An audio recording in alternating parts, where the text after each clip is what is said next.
a fortress in Afghanistan. 1 month after 9/11.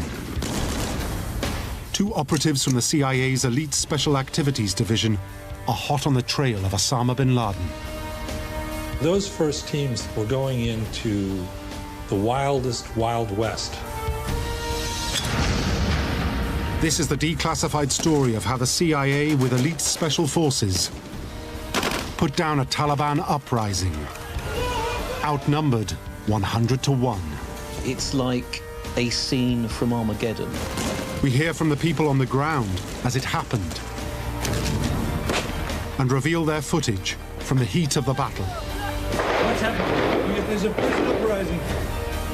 Caught in the crossfire, the CIA makes a discovery for which one operative pays the ultimate price.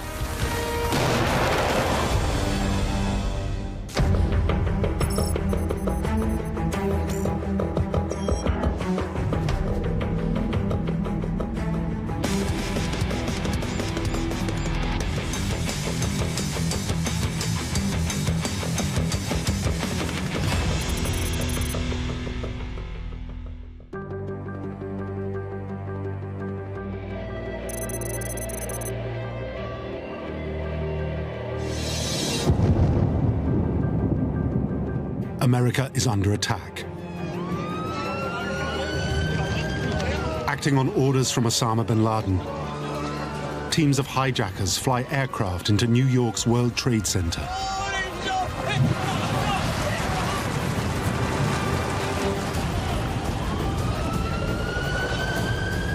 Two more planes are hijacked. One hits the Pentagon. The other crashes before it reaches its Washington target. In under an hour, nearly 3,000 people are dead. It's the worst terrorist atrocity in US history. The nation is in shock. The United States had been caught so off guard by the September 11 attacks, it just seemed inconceivable that two gigantic towers and in the nation's capital could come under attack by this ragtag group of terrorists from across the world. It was not hard to conceive that there were other attacks underway. President Bush speaks to the nation and to the world. Today, our fellow citizens, our way of life, our very freedom came under attack in a series of deliberate and deadly terrorist acts. The search is underway for those who are behind these evil acts. I've directed the full resources of our intelligence and law enforcement communities to find those responsible and to bring them to justice.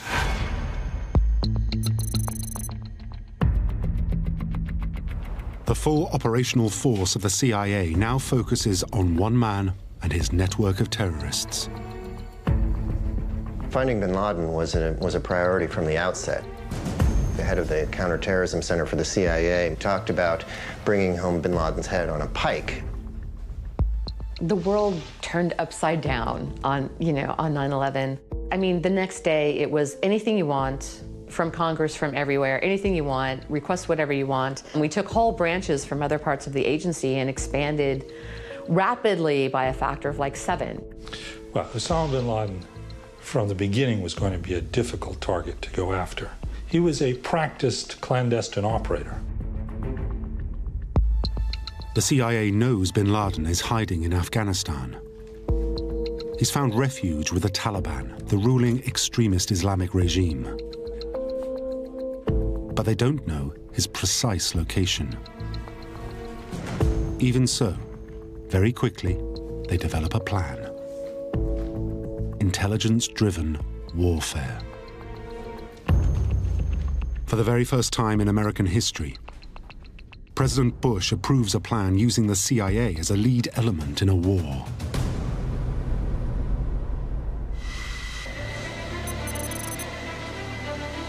Operation Enduring Freedom is the invasion of Afghanistan.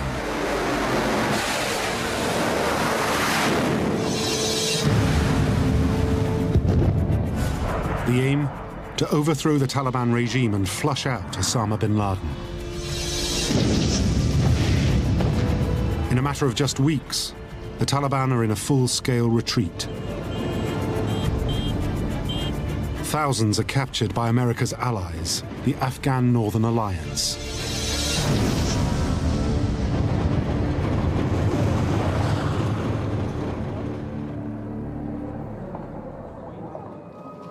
On the ground from the very beginning are highly trained covert CIA operatives. They've been sent in to interrogate captives and gain information on exactly where bin Laden is hiding.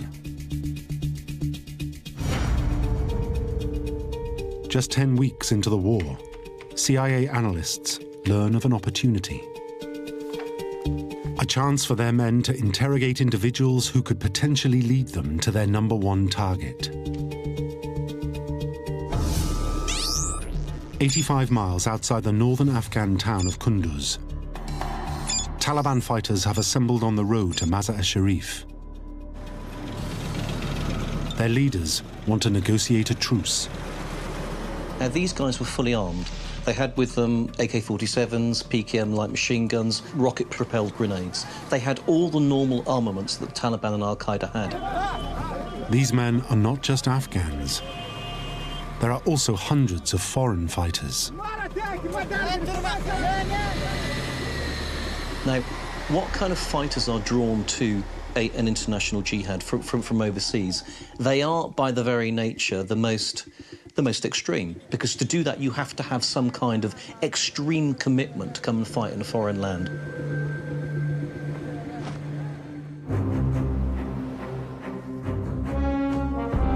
At the CIA headquarters, analysts receive intelligence that many of these hardline foreigners are in fact members of Al-Qaeda.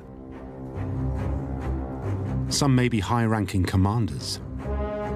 Some may even know where bin Laden is hiding.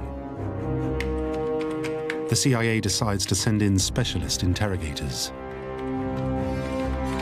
So they turn to an exceptional unit, the CIA's experts in operating in hostile zones, the Special Activities Division.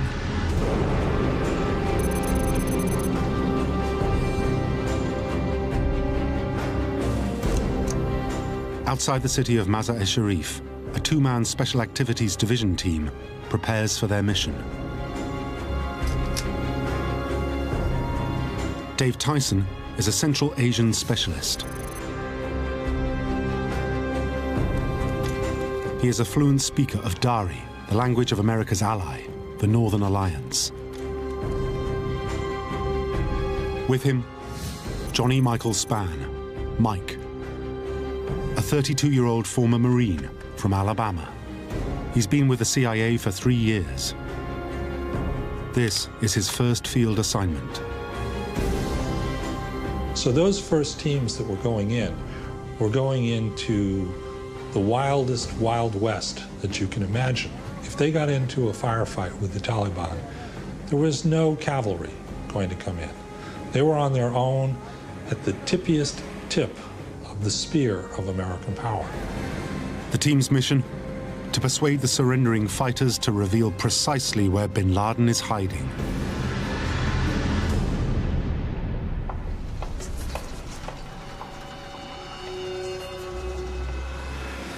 At the same time, just a few miles away, the foreign fighters are taken to Kalajangi,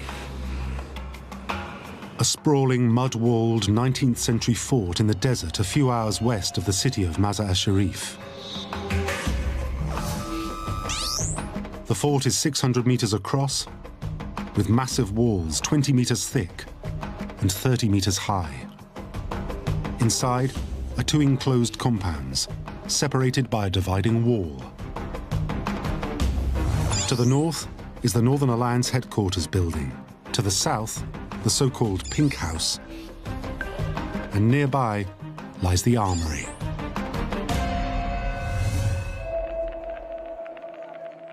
Despite its size, there is still nowhere truly suitable to house such a huge influx of men.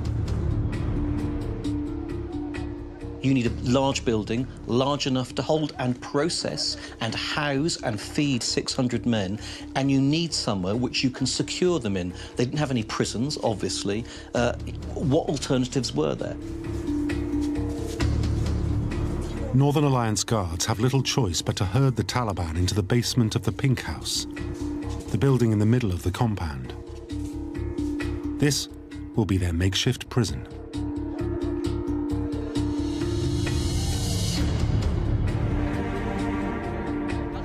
But the foreign Taliban become restless.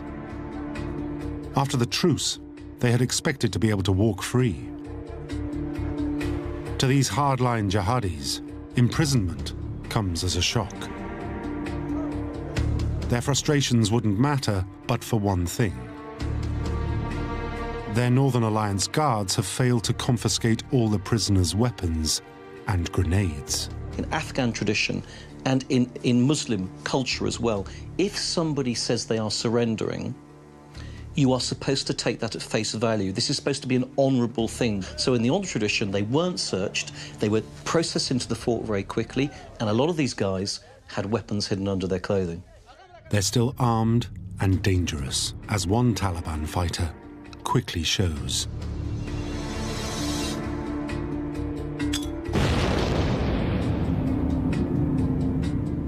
I don't know the mentality of those Taliban fighters, but I guess it's an attitude of, okay, I surrender, I make myself defenseless, but maybe not utterly defenseless. Shall I keep something just in case? And that's probably when one of them, or some of them, decided to use the grenades that they had hidden. The explosion is the last action of one Taliban fighter's life.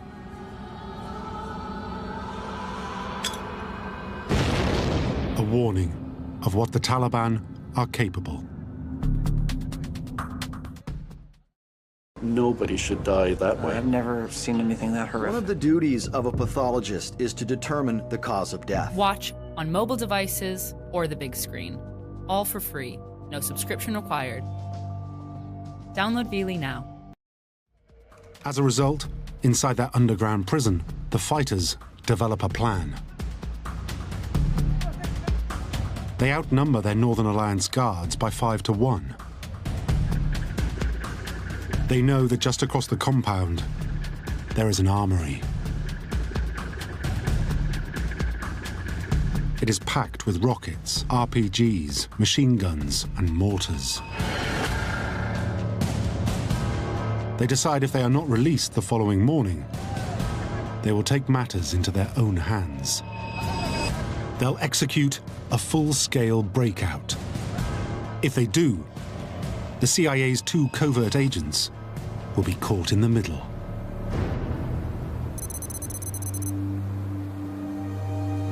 The 2 undercover agents, Mike Spann and Dave Tyson, arrive at the Karajangi fort to begin the interrogations. For them, the fighters were a source of intelligence. Let's get as much as possible intelligence from them and information. This was about 2.5 months after 9/11.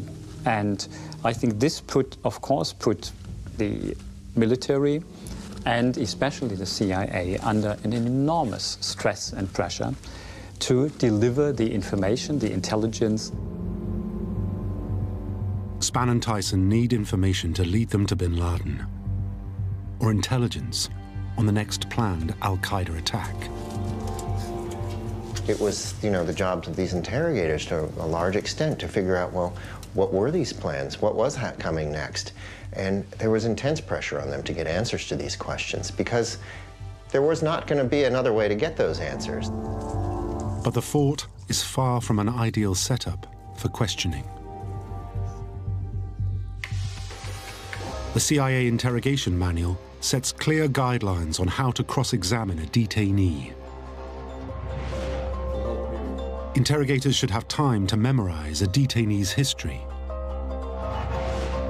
to present files, dossiers, and photographs. They should have time to repeat their questioning, or to lure the prisoner into making the first move. Most of all, they should be able to keep the prisoner separate from other captives. In the open-air compound of the Afghan fort, playing it by the book just isn't possible. The fort is filled with hundreds of Taliban, guarded only by a handful of America's Northern Alliance allies. If anything goes wrong, they are on their own. The question is, do they go ahead with the interrogations? Or do they abandon their mission and pull out? It's a huge risk, but one they feel they must take. They adapt to the situation and improvise a plan. First thing you need to do when you're trying to gather intelligence and you've got 600 prisoners is work out which ones know nothing, which ones might know something, and which guys are the real gems in terms of intelligence. So that first morning, they were processing the prisoners through this filter, if you like. Mike Spann was leading the questioning. So he was the guy doing the face-to-face with the prisoners. Dave Tyson was stood back with an AK-47, kind of watching over things. And then you had a few Northern Alliance soldiers on the battlements or at the entrance to the prison, bringing the prisoners out. But there was very few Northern Alliance guys around, so the security was very light.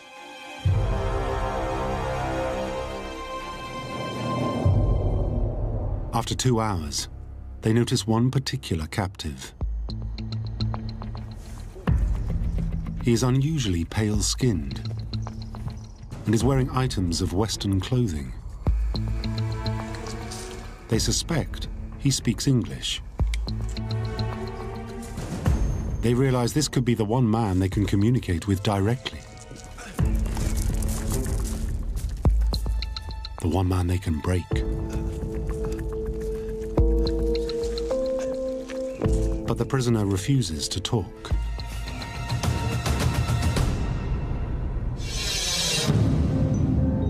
Spann and Tyson have to move on, but not before the prisoner's image is sent back to the CIA's Langley headquarters and cross-referenced with known al-Qaeda operatives on the CIA database.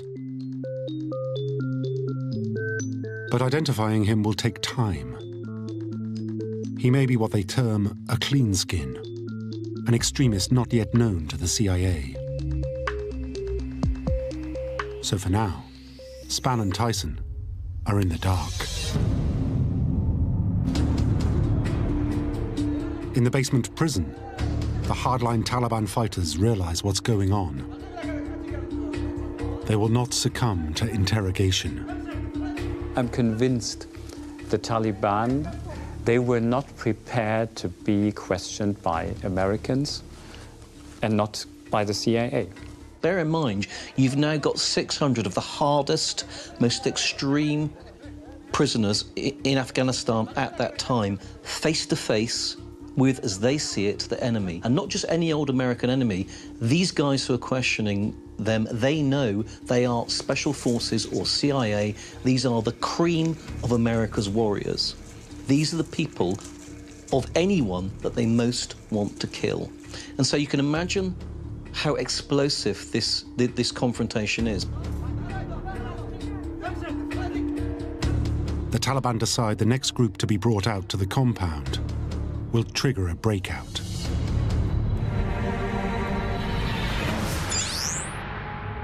On the other side of the fort, a German journalist and his cameraman are in the northern compound headquarters building, waiting for permission to interview the prisoners.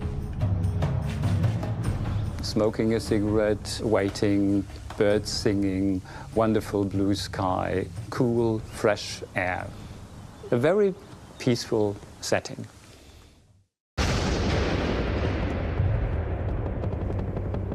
And then all of a sudden there were 1 or 2 explosions, grenades. A Taliban prisoner detonates his grenade in a suicide attack. Almost immediately after that, heavy small arms fire started. It was obvious this is not just a couple of shots being exchanged. This is a real heavy gunfight.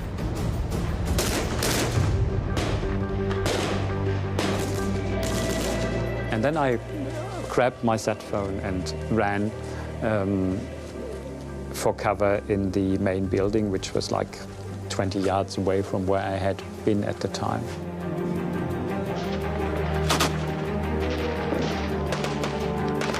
CIA operatives Spann and Tyson now realize they are facing a full-scale breakout. Spann then had a decision to make. Marines do not take a back step. They go forward. They go forward in the face of the enemy. Within seconds, Mike Spann is faced with a wave of attacking Taliban. Ambushed and outnumbered. He could have run. He could have run and saved himself, but he didn't. He stepped forward and he decided to make a stand. Just yards away, Spann's colleague Dave Tyson is powerless to help his friend.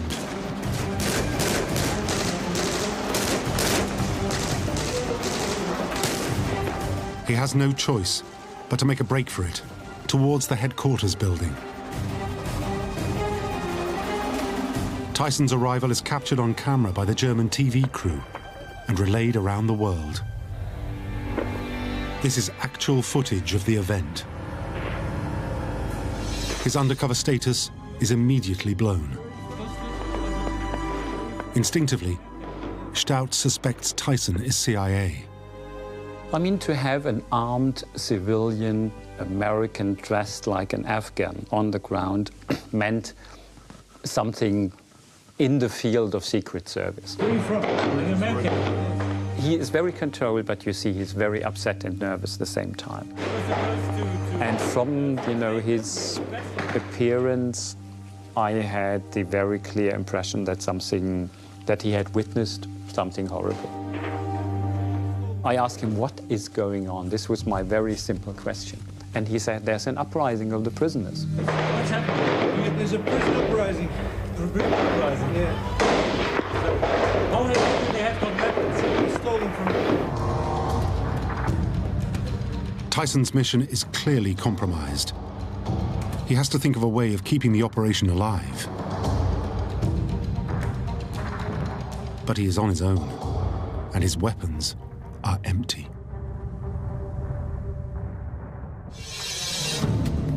By now, the Taliban prisoners in the basement of the Pink House have killed their Northern Alliance guards. They ransack the armory.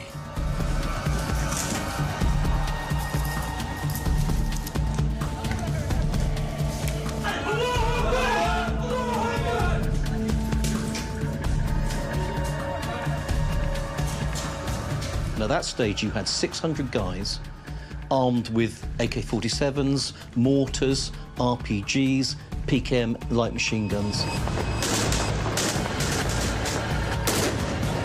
Northern Alliance allies take up defensive positions and mount a counterattack, trying to keep the Taliban at bay. It's a vicious firefight. From the shelter of the headquarters building, CIA agent Dave Tyson can hear the battle escalate.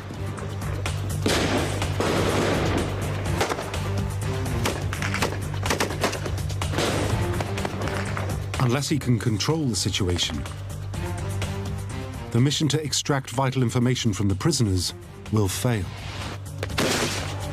And an opportunity to track down Osama bin Laden will be lost. Agent Tyson uses journalist Stout's phone to call for backup. But he has a problem. He has no contact number for the US Special Forces Quick Reaction Force stationed locally. He has to improvise. At the time, I didn't know, but later I checked the numbers from our sat phone. It was the number of the American embassy at Tashkent, Uzbekistan. That's where he called. From the fort just outside Mazar-e-Sharif, Tyson calls a number he believes is his only option. The embassy in Tashkent patches Tyson through to the US Army Central Command at MacDill Air Force Base in Tampa, Florida. MacDill route him to the Special Forces local command base at Mazar-e-Sharif. By the time his emergency call reaches a fellow CIA paramilitary officer at base, it has traveled 20,000 miles.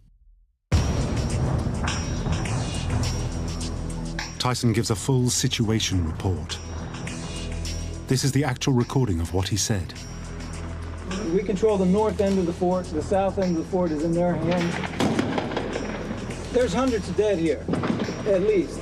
And I don't know how many Americans are here. We just need help to free this place up.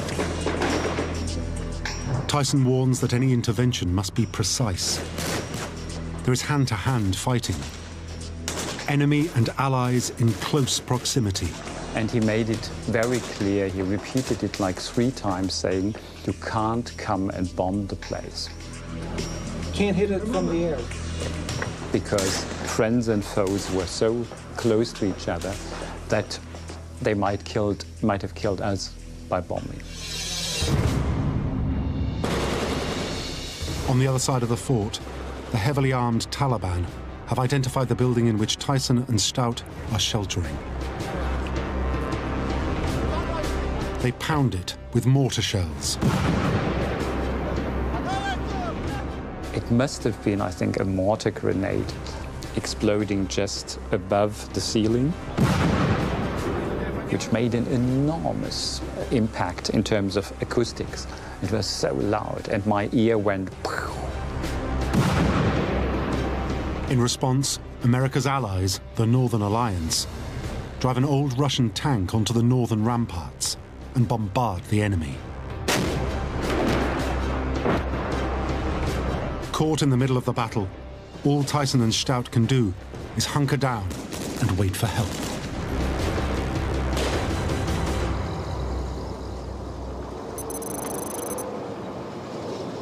Just 2 hours after the first shot is fired, that help arrives. The quick reaction force of US and British special forces that Tyson had requested.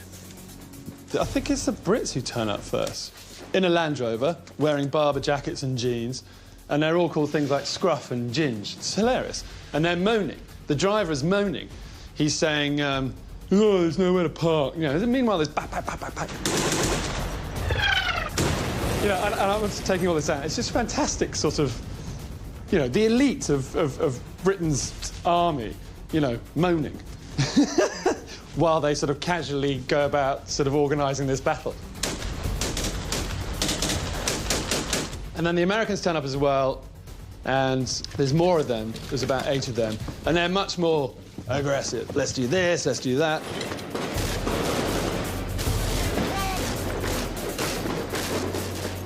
The first thing they do when they arrive is they send someone up to put eyes on, as in have a peek over and work out what the hell's going on. What are we facing here? How many people? How are they armed?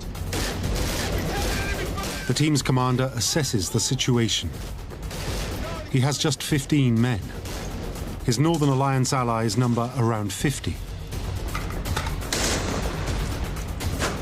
The enemy has 600.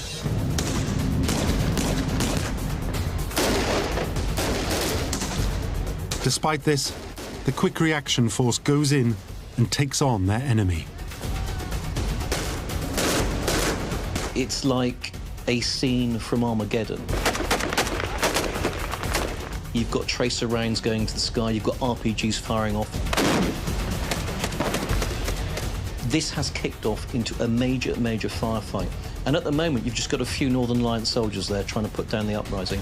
It is a hopeless situation.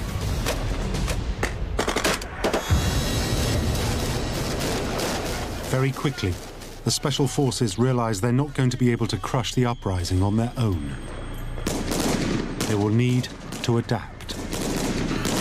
The special skill that the Special Forces have is that they are able to handle it, and that they are able to go in with the plan, and when that becomes impossible, they're able to make another one quite quickly. And that's the edge that they have. Okay, let's go. Despite the fact that friend and foe are fighting in extremely close quarters, the Special Forces team makes the decision to bomb the Taliban from the air. The one advantage, apart from their training and their superlative abilities, the one advantage they can very often rely on is air power. Because air power evens up the odds somewhat. You can have a few guys behind enemy lines, but if they can call in airstrikes, they can have the effect of hundreds. Get the airstrikes in, get the enemy's head down. It's the shock factor as much as anything else that puts the enemy's heads down for a few seconds. There's always a danger when you call in airstrikes that, you know, the pilot will get it wrong and drop the ordnance on you. And in any case, in this situation, they were dropping danger close. They were dropping within a fraction of what the safe distances are. But there was nothing, I mean, what else could you do? So the risk of getting hit by their own munitions, the risk of friendly fire was significant, yeah. But, I mean, they had no option, they had no choice. A Special Forces spotter team provides precise GPS coordinates for a bomber pilot circling overhead. 4646. This is 10. We're in position. Over. They shine a range-finding laser, or SOFLAM, on the pink house, where the Taliban are taking shelter. Above them, an F-18 Hornet is armed with guided 500-pound JDAMs, weapons designed to be accurate to within just 12 yards. Copy that. Here they come.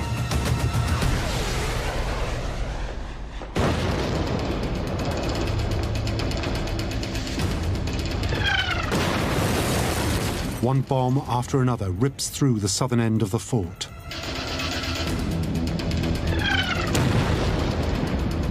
You hear this sound like a car that's in high gear, sort of decelerating, it's going woo, like that.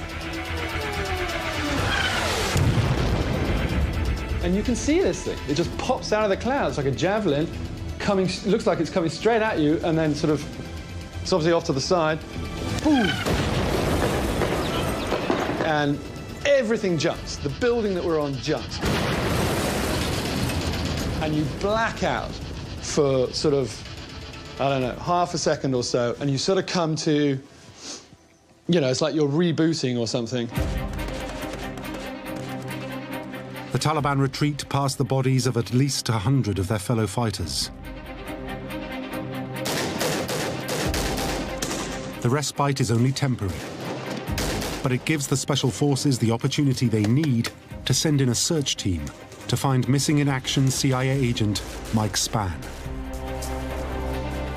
It's a US Navy SEAL maxim, you never leave a man behind. And it's a British military maxim that you never leave your buddies behind. There is no other decision to be made. We will go in. After hours of looking and under heavy fire, the two-man rescue team reaches the southern compound. There, the spotter's search comes to an end. He scans the southern end of the fort. I guess he wants to see him, but he doesn't want to see him. It's a horrendous situation to be in.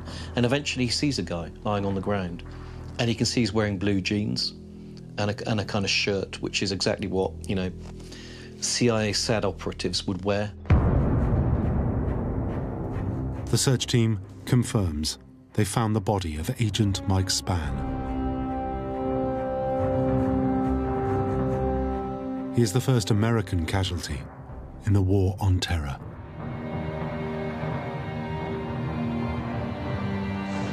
Under fire, it's simply too dangerous to retrieve his body. They can go no further.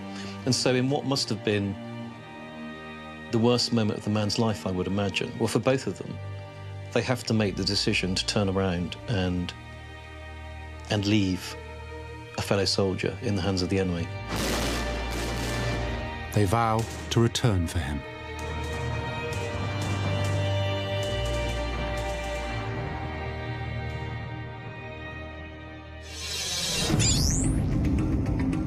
On the other side of the fort, CIA agent Tyson doesn't yet know the fate of his colleague. He and reporter Arnim Stout are trapped on the roof of the headquarters building.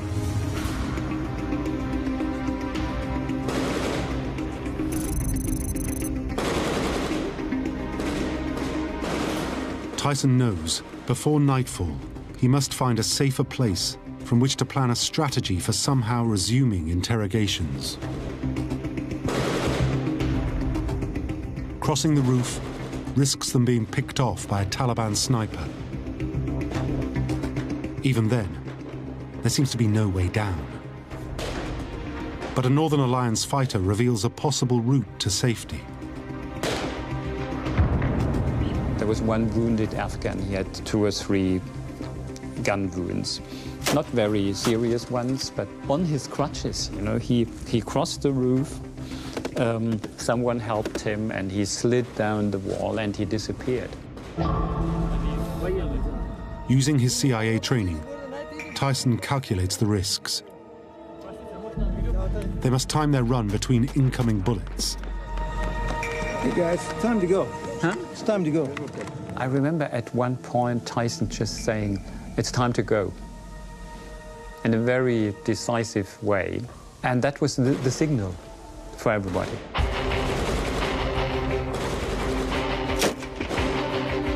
And then one after the other, we crossed that roof.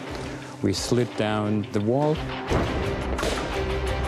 We ran towards that clay road, and there was a van there. You know, like out of nothing, there was a van as if we had ordered a cab, you know? Stout is driven through the desert to safety. Tyson can regroup at the CIA's local base.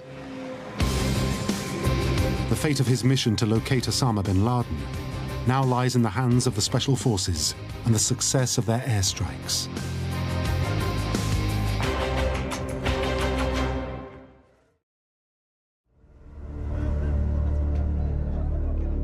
In the basement of the Pink House, the Taliban face their second night in the fort.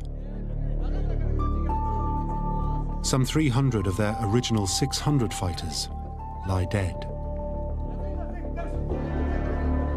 Everyone is convinced that with America's overwhelming firepower, the battle will be over by morning. But no one has foreseen the determination of the Taliban prisoners to fight to the death.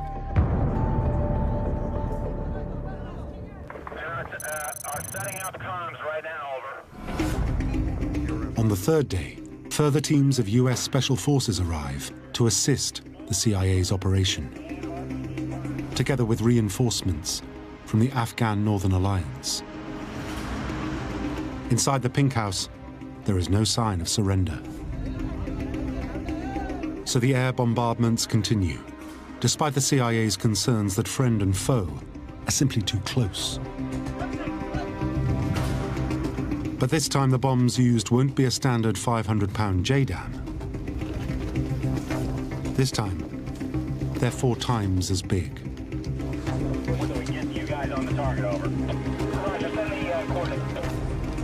The coordinates are dictated and confirmed. 0, 6. And a countdown is given. 1, 2, 9er. Hey, Mr. B-5, they're about ready to drop. Pull back at this time. Journalist Alex Perry joins the Special Forces teams, calling in the strikes.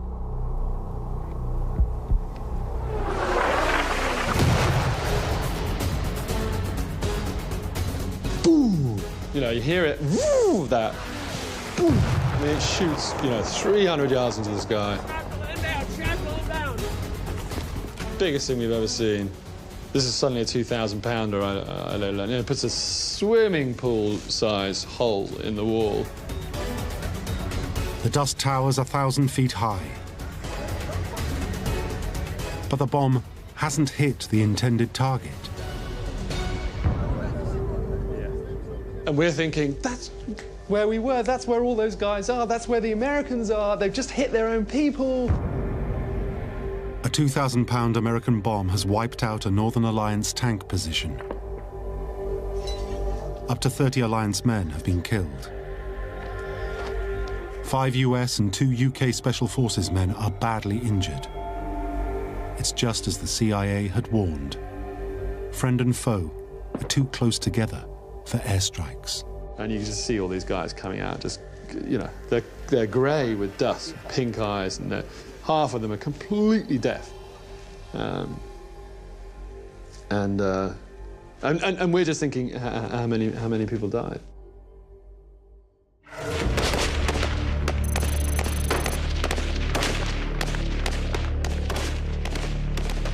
Day after day, the battle rages on.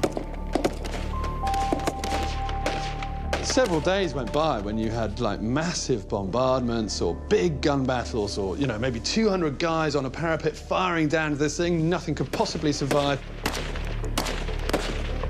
And you go back the next day and it's the same situation and you're back to square one and it starts again. Taliban deaths are in the hundreds. Still, many fight on. Others regroup in the basement of the Pink House. Will any be left for the CIA to interrogate? And if you look down on this quadrant, there were hundreds of bodies. And you're like, well, how, you know, it looks to me like everybody's dead. And you could tell that there was almost no one firing back. Maybe one, maybe two.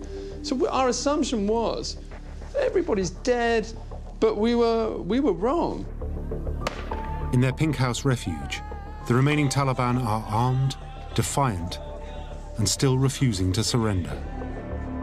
I think at some point it was obvious to them they would all die there. The Afghan Northern Alliance are now in charge of the fort. But how can they flush out the remaining Taliban? They try firing into the building with guns and RPGs. They pour oil through the tiny windows and set it on fire. This may sound brutal, OK? This may sound medieval and horrific, but bear in mind, they weren't trying to force them out to kill them. They were trying to force them out to accept their surrender. But the Taliban don't want to surrender. Eventually, the Northern Alliance has just one remaining option: to flood the Taliban from their refuge. They divert a nearby stream directly into the Pink House basement.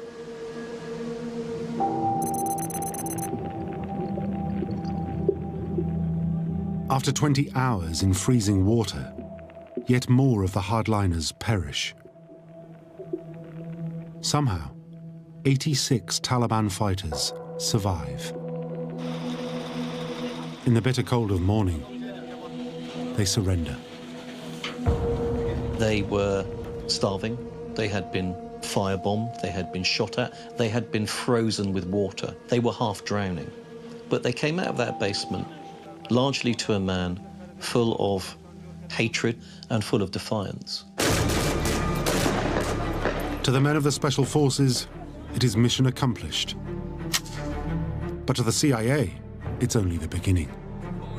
At last, they can return to interrogate the Taliban prisoners for vital information on Osama bin Laden's hideout. The CIA have to find out if the pale-skinned Taliban Spann and Tyson had picked out 6 days earlier survives.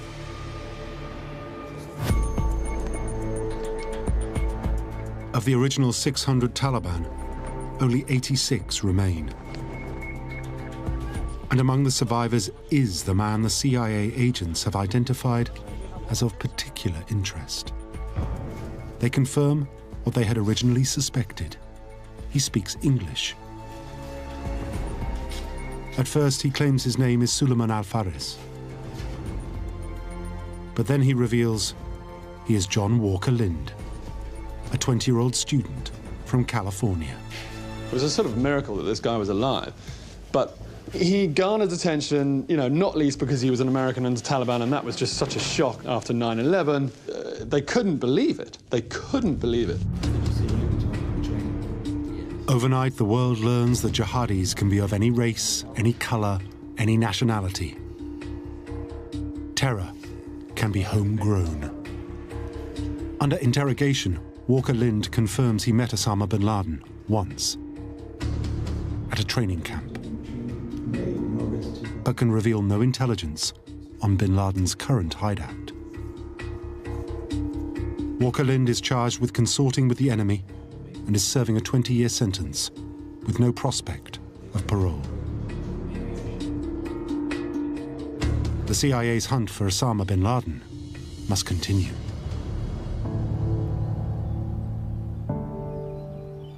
In the fort, the US Special Forces retrieve the body of CIA agent Mike Spann. It had been booby-trapped by the Taliban. A CIA officer for 3 years and father of 3. He is the first American casualty in the War on Terror, buried with full honors as an American hero. As for his colleague, Agent Tyson, despite his cover being blown by the TV crew, he remains working at the CIA. In operations reports, he has been referred to variously as Dave, Dawson, and Olson. His current identity and whereabouts is known only to a few.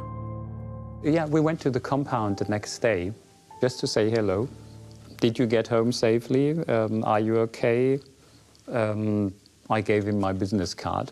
I mean, obviously, he didn't give me any.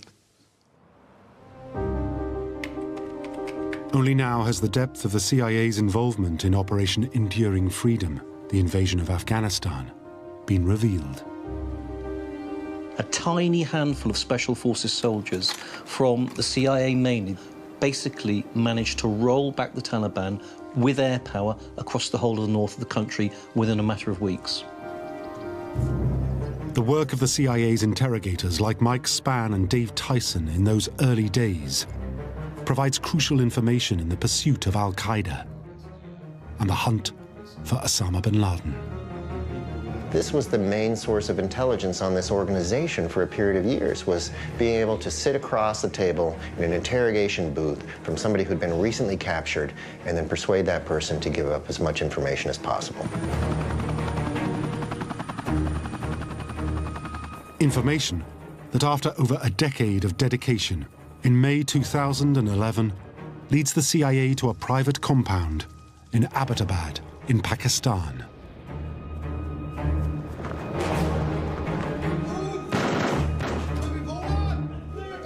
And to the death of America's most wanted, Osama bin Laden.